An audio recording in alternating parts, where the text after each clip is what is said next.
Programme में एक बार फिर खुशामदीद। पाकिस्तानी समाज में रोज बरोज इंतहा पसंदाना सोच और शिद्दत पसंद रवैयों में इजाफा देखने में आ रहा है। अब से कुछ अर्सा पहले तक मुल्क के किसी हिस्से में शिद्दत पसंदी का वाक़या होता तो कई हलकों का मौक़िफ़ रहता कि ये छोटे से गिरोह का किया गया अमल है, मगर जिस तरह हमारे माशरे में तेजी के साथ शिद्दत पसंद सोच पनप रही है, क्या हम कह सकते हैं कि ये मसला अब भी इज्तिमाई मसला नहीं? क्या ये हकीकत नहीं कि आज सिर्फ मजहबी मामलात में ही नहीं बल्कि हमारे सियासी और समाजी रवैयों में भी इंतहा पसंदी देखने में आ रही है? खेलों से लेकर सहाफत और मेन स्ट्रीम मीडिया से लेकर फेसबुक, एक्स, यूट्यूब, टिकटॉक तक में पोस्ट होने वाला मवाद क्या चीख चीख कर ये गवाही नहीं दे रहा कि बहैसियत मुआशरा हम इंतहा पसंद होते जा रहे हैं? इस हकीकत को तस्लीम करने के बाद ये सवाल पैदा होना वाजिब है कि हमारे यहाँ इंतहा पसंदी में इजाफा क्यों हुआ? अगर ये मामला किसी मजहबी, नस्ली, लिसानी, तहजीबी या फिर डीएनए तक महदूद होता तो फिर आज मगरिब के वो समाज जहां कुरूने वस्ता में मुखालिफिन को मजहब के नाम पर जला दिया जाता था, मुखालिफ सोच की खवातीन को जादूगरनी करार देकर आग में झोंक दिया जाता था, दलाइल से भरपूर किताबों, फलसफों को पढ़ना गुनाह माना जाता था, अक्लो खिर्द की बात करने वाले साइंसदानों को फांसी और कैद की सजाएं दी जाती थीं, फिरका वाराना जंगें कई कई सालों तक नहीं बल्कि अशरों तक चलती थीं, मगर आज यही मगरबी माशरे मजहबी आज़ादी, रवादारी और बर्दाश्त के ऐसे अमली नमूने बने हुए हैं कि बहुत से मुख्तलिफ मज़ाहिब के पैरोकार ही नहीं बल्कि आलिम व फाजिल भी इन्हीं मुआशरों में क़याम को तरजीह देते हैं। ऐसे में फिर बड़ा सवाल यही है कि अगर इंतहा पसंदी का ताल्लुक किसी एक मजहब, नस्ल, रंग, कौमियत या डीएनए से नहीं तो फिर हमारे यहाँ इंतहा पसंदी का जिम्मेदार कौन है? क्या इस इंतहा पसंदी के लिए सिर्फ रियासत और सियासत ही जिम्मेदार हैं या फिर इस इंतहा पसंदी को बढ़ावा देने में हमारे समाजी रवैयों का भी दखल है? अगर समाजी रवैये ही हमारी इंतहा पसंदी के बड़े जिम्मेदार हैं तो फिर ऐसे समाजी रवैयों को तश्कील देने में बड़ा किरदार किसका है? इसी अहम मामले पर गुफ्तगू करेंगे। सवाल आप सबके लिए, इंतहा पसंद सोच, शिद्दत पसंद रवैये क्या रियासत और मुआशरा मामले की संगीनी को समझने में नाकाम हो गए हैं? हसन निसार साहब। वेस्ट का जो आपने हवाला दिया है ना जी, वो बहुत खूबसूरत, बहुत आला, बहुत खूबसूरत, बहुत शानदार। उस पर मैं कमेंट करूं लेकिन मुझे चूँकि संसार होने का शौक़ नहीं है। एक दो चीज़ें हैं उनकी यहाँ से मोनोपोली ख़त्म कर दो, खैर नहीं वे तो। लेकिन आपका जो सवाल है वो माशरा मामले की संगीनी को समझने में नाकाम हो गए हैं और ये वो, तो मुन्नी आपा मुझे सिर्फ एक बात बता दें आप और हमारे बाकी साथी कि ये बदनसीब रियासत और ये बदनसीब माशरा और किस मामले की संगीनी को समझने में कामयाब दिखाई दे रहा है। अभी ईस्ट पाकिस्तान का भी जिक्र हुआ, आपने वेस्ट के हवाले से जो बात की, नंगी चिट्टी बात, हम तो वो अभी मैं रिसेंटली 2 दिन 4 दिन पहले मैंने कहीं पढ़ा था कि दलाई लामा साहब इलाज के लिए अमेरिका गए हैं।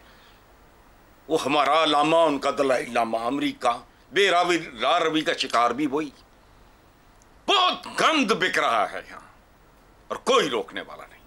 वो हम तो गंदा दूध उसको नहीं रोक सकते, जो भाला दर्जे की गलाजत है उसका कौन? अच्छा, अगर बाकी किसी मामले की संगीनी आपकी खोपड़ी में नहीं घुसी, top to toe in this country सब के सब अपने गिरेबानों में झांकने की बजाय दूसरों के गिरेबान फाड़ने को तरजीह देते हैं।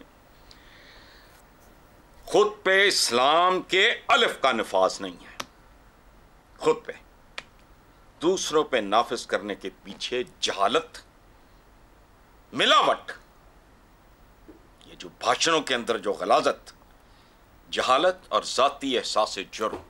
वो एक आदमी कह रहा है मैं मुसलमान। एक आखिरी बात सुन लें, हुजूर से किसी ने पूछा कि अगर 2 मुसलमान आपस में मुतसादम हो जाएं, तलवारें निकाल लें और एक कत्ल हो जाए, सुभान अल्लाह, एक कत्ल हो जाए दोनों मुसलमान, तो सूरत हाल क्या होगी? वो तो मर गया बेचारा। आपने कहा दोनों जहन्नुमी। बात सुने, फरमाया दोनों जहन्नुमी, चूंकि जो तगड़ा था उसने उसको, जो उससे कमजोर था उसको मार दिया। नीयत उसकी भी यही थी। कोई इस मुल्क में कोई इस काबिल दिखाई देता है किसी पे उंगली उठाए? कौन लोग हैं ये? अशराफिया अशराफिया हम करते रहते हैं। मैं तो उनको बदमाशिया का लफ्ज मैंने 30 साल पहले दिया था। नीचे क्या है?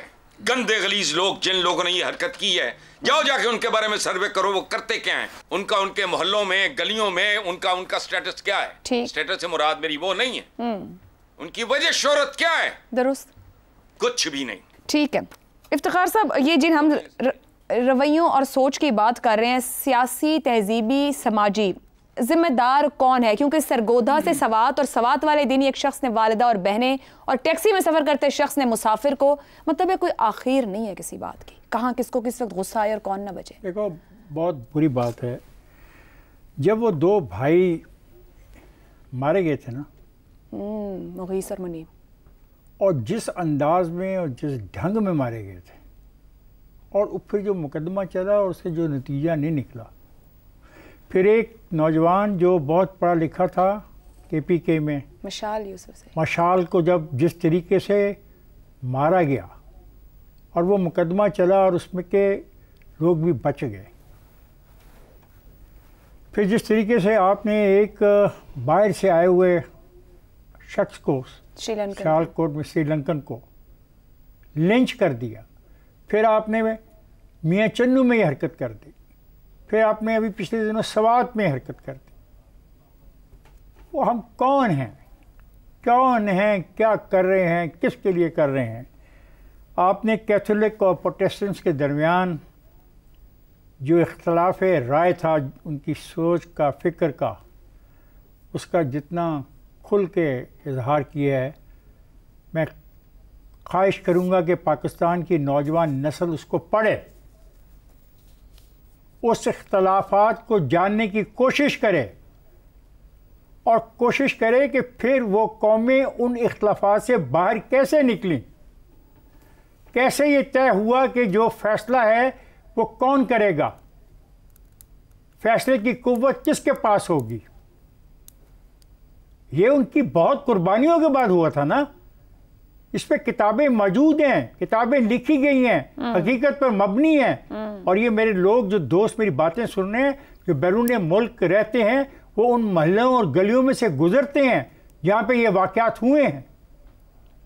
हमें उनसे समझ लेना चाहिए, उनसे सीख लेना चाहिए। अगर ये फैसला किया जाता है कि दहशत गर्दों के ख़िलाफ़, इस तरह के लोगों के ख़िलाफ़ रियासत कदम उठाएगी, तो जवाब दिया जा रहा है कि हम रियासत को ऐसा नहीं करने देंगे।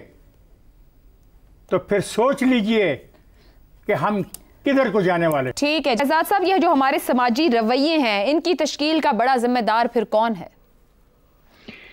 अच्छा आयशा, आपने 3 चीज़ों का जिक्र किया। एक अपने कहा सियासी, समाजी और मजहबी, तीन जो हिस्से हैं, इनका आपने जिक्र किया। देखिए, जहां पर सियासत मजहब को इस्तेमाल करना शुरू कर दे और जहां मजहब सियासत बन जाए, तो वहां पर ना सियासत अपना रोल सही अदा कर सकती है, ना मजहब अपनी हकीकत में असल सूरत में रह सकता है।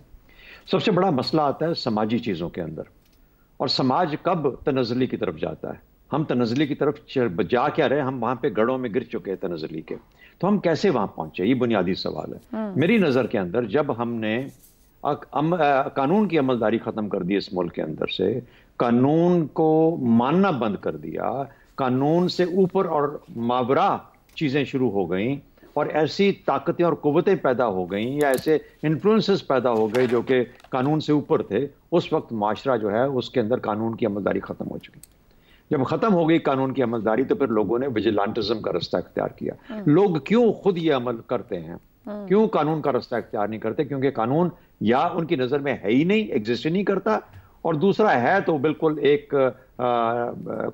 किस काबिल नहीं रह गया। कानून उनको वो रास्ता नहीं देता जिसके तहत वो किस अपना हक या अपना जो भी उनकी तकलीफ है उसको दूर कर सके। तो मेरा अपना ख्याल ये है कि कि कंबाइंड तरीके से सबका एक क्यूमुलेटिव इफेक्ट है जिसकी वजह से हम आज यहाँ पहुंचे हुए हैं। ये बिल्कुल सही कहा गया कि जिस सफर से गुजर के यहाँ पे हम आए हैं, सियालकोट से शुरू करें, और अब जो कुछ हो रहा है, जब से हो रहा है और कब से हो रहा है, यानी किसी के अंदर भी आपको कोई नजर आया। मुझे तो वो मोटरवे वाला किस्सा नहीं भूलता जिसके अंदर खातून के साथ ज्यादती की गई। उस केस का क्या हुआ? ये जो अभी नूर मुकद्दम का केस है, इसका क्या हुआ? ये कौन सा निजाम इंसाफ है जो किस तरीके से, वो बच्ची जो थी चलो उसको तो फांसी हो गई, पता नहीं कितने अरसे बाद हुई। तो किसी किस्म पे कहीं ना कहीं पे इस कानून के निज़ाम को, इस इंसाफ के निज़ाम को फिर से रिव्यू करना पड़ेगा और देखना पड़ेगा कि ये माशरे जो इंसाफ क्यों एक रीढ़ की हड्डी है किसी माशरे की, कि उसका होना, उसका अमल किया जाना, उसके ऊपर फॉलो करना उसको जरूरत होती है, तभी माशरे तश्कील पाते हैं ना। तो जिस माशरे की आप रीढ़ की हड्डी हटा देंगे, खत्म कर देंगे, माशरा बिल्कुल खत्म होकर रह जाएगा। तो वही हुआ हमारे साथ। रास्ते क्या है मुझे इसके मालूम नहीं है, बहुत लायक पायक लोग बैठे हैं वो बता सकते हैं, लेकिन कहने का मतलब ये है कि हमें ये पता कम से कम होना चाहिए, शायद आज भी अगर रास्ते दुरुस्त कर लें, कानून की कोई हैसियत बना लें, कानून को पाक साफ कर लें और उसकी अमलदारी शुरू कर दें, तो शायद हमारे लिए बेहतरी का रास्ता निकल। अब सर साहब, पाकिस्तान जिन इलाकों में है रवादारी रही है, इन इलाकों में अगर हम तारीख में चले जाएं, हम जहां आज खड़े हैं कि हम समझने में नाकाम हो गए हैं, हम रिवर्स हो सकते हैं, अंडू कर सकते हैं बहुत से मामलात को।